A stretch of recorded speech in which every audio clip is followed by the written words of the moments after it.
Question for us, who can't speak. Would you sell Odegaard to fund Lookman and a backup 9, like, for example, like Ivan Toney? We know the manager whenever saw his son, Odegaard, like father and son, to be honest. Odegaard and Arteta, right? He's not getting rid of him. To fund Lookman and a backup like Ivan Toney. For me, whoever, like. Listen, I still think, it may sound greedy, but I still think we need another left winger for this end of the window, to be honest with you. I want to sell Odegaard, to be honest with you, this because of the last season. I feel like he was awful last season. Don't get it twisted, right? Captain and you perform like that is unacceptable. I'll give him one more season for me personally, right? If he's the exact same as he was last season or it's not up to the standard, you got to be ruthless. I don't care if he's captain, right? I don't care if he's been if he's a fan favorite, right?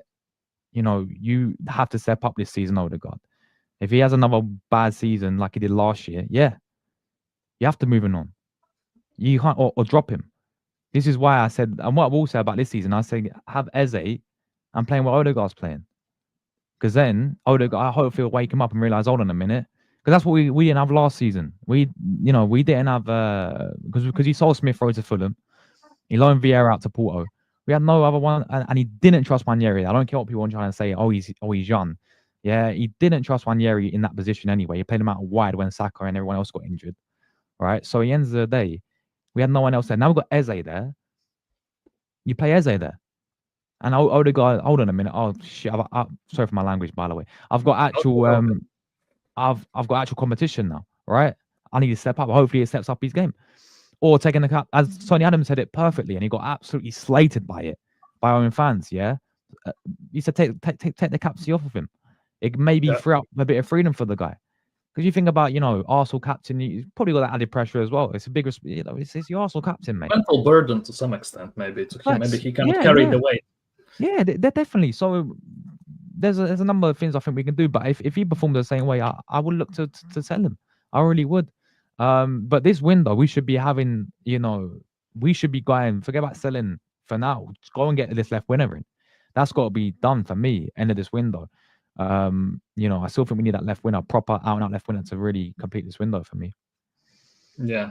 So the backup question: should we be selling Odegaard to fund Rodrygo? If it funds Rodrygo, yeah.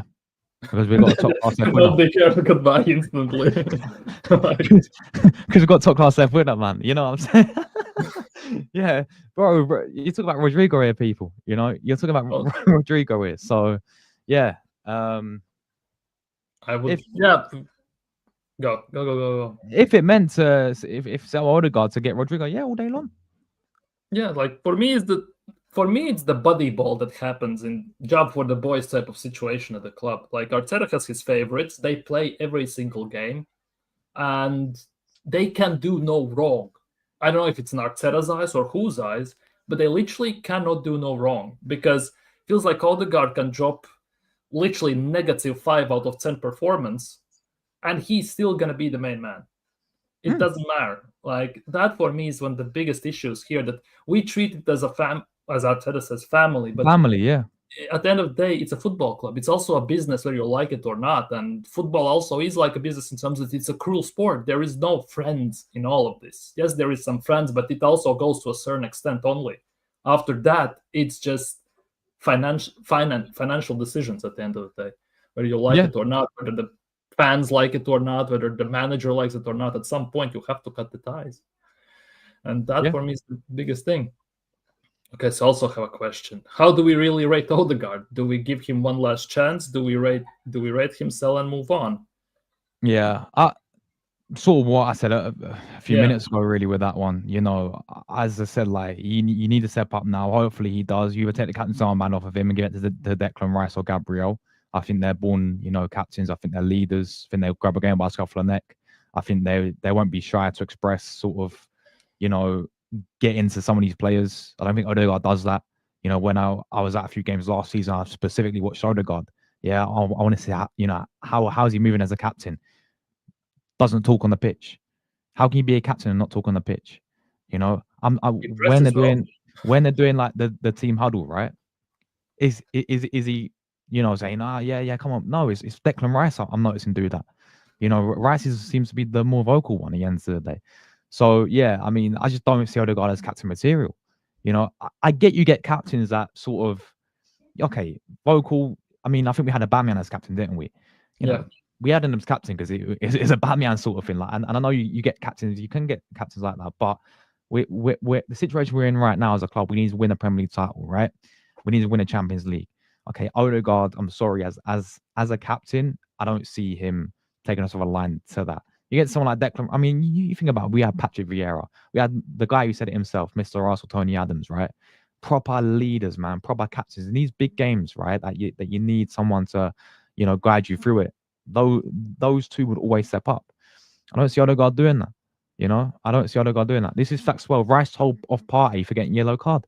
Odegaard was just nowhere to be seen. Nowhere to be seen. Exactly that. So, yeah, go on.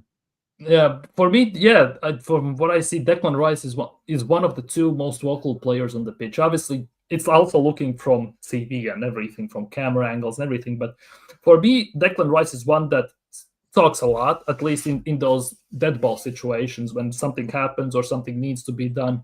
He usually is one of the vocal ones.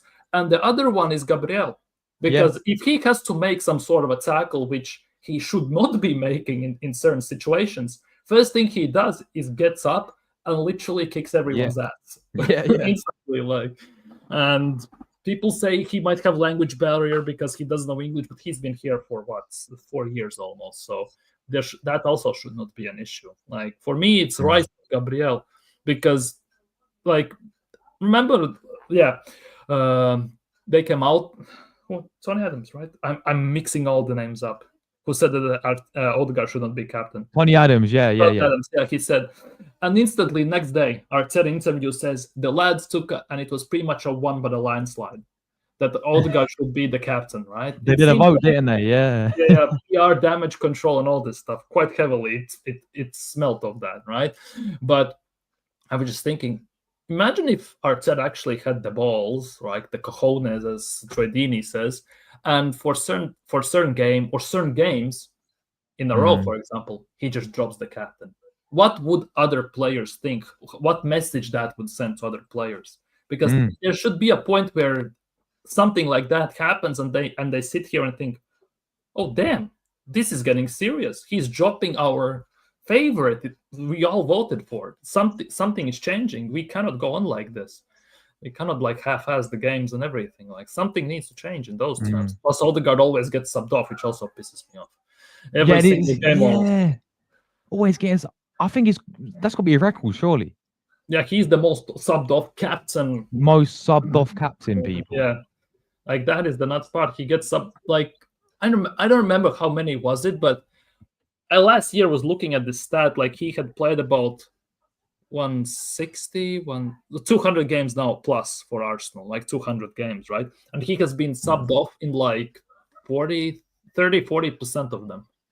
And it's usually also happens around 60th, 70th minute. It's just like and it's usually at the time when we need a goal or we are on a draw and we need a winning goal, tying goal, and you just take off the captain. Like, you never see, let's just say, sub off Vieira in that instance, Tony Adams. None of those guys never get subbed off in these crucial situations. They are the ones that lead the ship, basically.